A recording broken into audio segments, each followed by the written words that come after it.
안녕하세요, 원장님. 질문이 있는데요. 네, 몇 가지만 여쭤봐도 될까요? 네, 미라젯 한 번만 하면 바로 네. 유리광 피부가 되고 모공이 완전히 사라진다고 기대하시는 분들도 있는데요. 네. 이런 기대를 어떻게 설명하고 조절해 주시나요? 어, 일단은 미라젯이 굉장히 좋은 시술인 거는 맞고, 그리고 많은 원장님들이 미라젯을 해본 다음에 이만한 시술이 없었다라고 하시는 건 맞거든요. 그런데 이제 모든 시술이 그렇듯이 이 한 번으로 모든 모공이랄지 잔주름이나 톤이나 결이나 이런 거를 다 개선하기는 어려워요. 하지만 이제 한 가지 확실한 거는 기존의 여러 가지 물광이랄지 레이저랄지 이런 거에 비해서는 미라젯이 굉장히 미세한 부분을 많이 개선시킬 수 있다. 그래서 이제 미라젯 한 번으로 다 끝나는 건 아니지만은 기존의 다른 시술들보다는 훨씬 많은 좋은 평가가 있다. 이렇게 생각하시면 될 것 같습니다. 자, 그럼 이제 다음 질문 여쭤볼게요. 무바늘 시술이라고 들으면 전혀 안 아프고 전혀 빨개지지 않는다고 생각하는 분들도 있는데 네. 실제 통증과 다운타임에 대해서는 상담할 때 어떻게 안내하시나요? 일단은 바늘 자체가 어떤 그런 통증을 유발하는 효과가 있고 바늘 자체가 들어갈 때 되게 긴장되면서 피부가 어떤 트러블이나 이런 부작용이 생길 수 있는데 바늘이 전혀 없기 때문에 물리적으로 없기 때문에 그 점에서는 알러지 반응이나 바늘로 인한 어떤 추가적인 문제점은 없는데 그런데 이제 이게 바늘의 그런 레이저의 압력으로 피부를 통과하는 거거든요. 그래서 시술을 해보면은 미라젯을 하는 즉시 붉은 기운이 생겨서 보통은 20분에서 한두 시간 아니면은 원래대로 돌아갑니다. 그래서 다운타임은 체감상 거의 한두 시간 시술하고 운전해서 집에 가시면은 거의 사라져 있는 시술이고 그러니까 통증은 보통 민감하신 분은 마취 크림 15분 정도 그리고 약간 둔감하신 정도는 바로 받으시거나 아니면은 한 10분 정도만 해도 크게 불편감 없이 받을 수 있는 시술이라고 생각합니다. 네. 원장님이 생각하셨을 때 미라젯은 기적이 아니라 개선이라는 점을 한 문장으로 표현하신다면 어떻게 설명하시겠어요?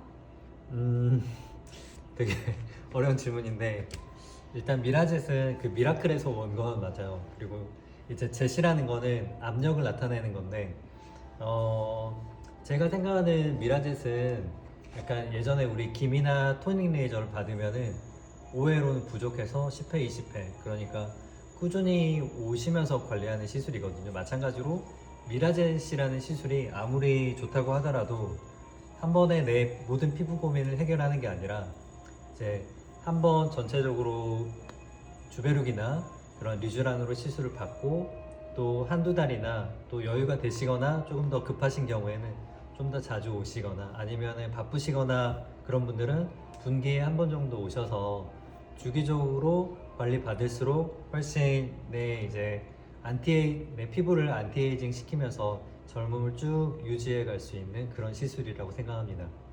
Next. Not too long. This is enough.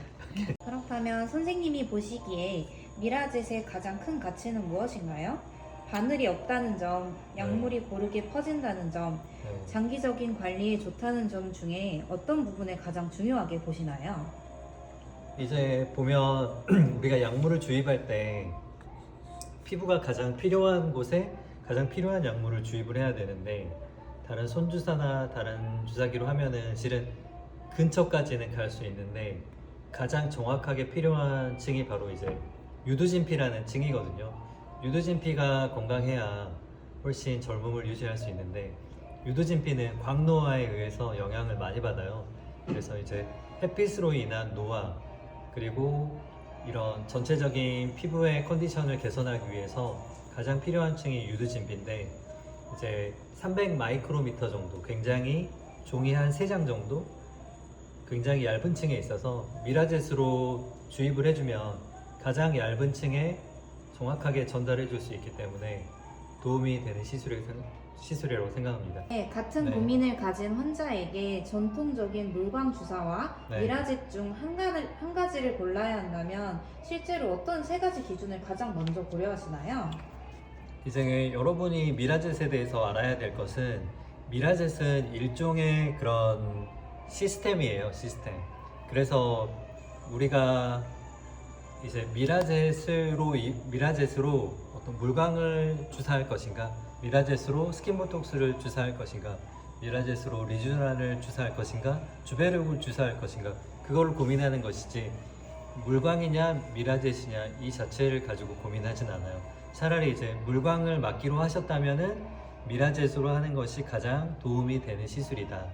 단지 이제 필러 같은 경우는 깊은 층에 주입을 해야 좀 효과가 있기 때문에 그런 히알루론산을 아주 깊은 층에 주입하는 시술은 실은 미라젯으로는 맞지 않고, 그래서 일반적인 스킨 부스터들, 물광이랄지 스킨보톡스나 그런 주베룩 같은 스킨보톡스를 미라젯으로 하는 것은 굉장히 궁합이 잘 맞는 시술이다라고 할 수 있습니다.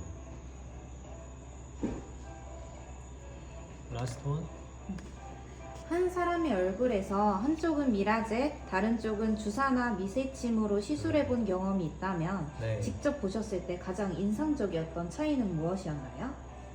직접적으로 해본 적은 없고 제가 이제 제 와이프에게 이제 줄기세포 주사 중에서 그런 PRP, 그러니까 이제 혈장 성분을 주사를 한 적이 있거든요. 한쪽으로는 이제 더마샤인으로 주입을 하고 한쪽으로는 포텐자로 주입을 했어요.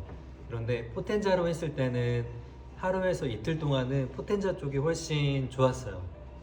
그 이유는 포텐자 자체도 리프팅 효과가 있기 때문이거든요. 그런데 이제 3, 4일 혹은 일주일 정도 지났을 때는 더마샤인으로 주입했던 곳이 훨씬 제가 봤을 때는 좋았거든요.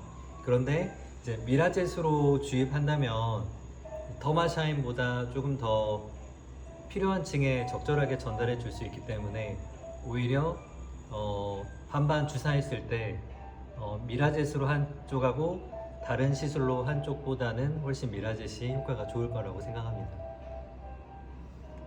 네. 네. Okay.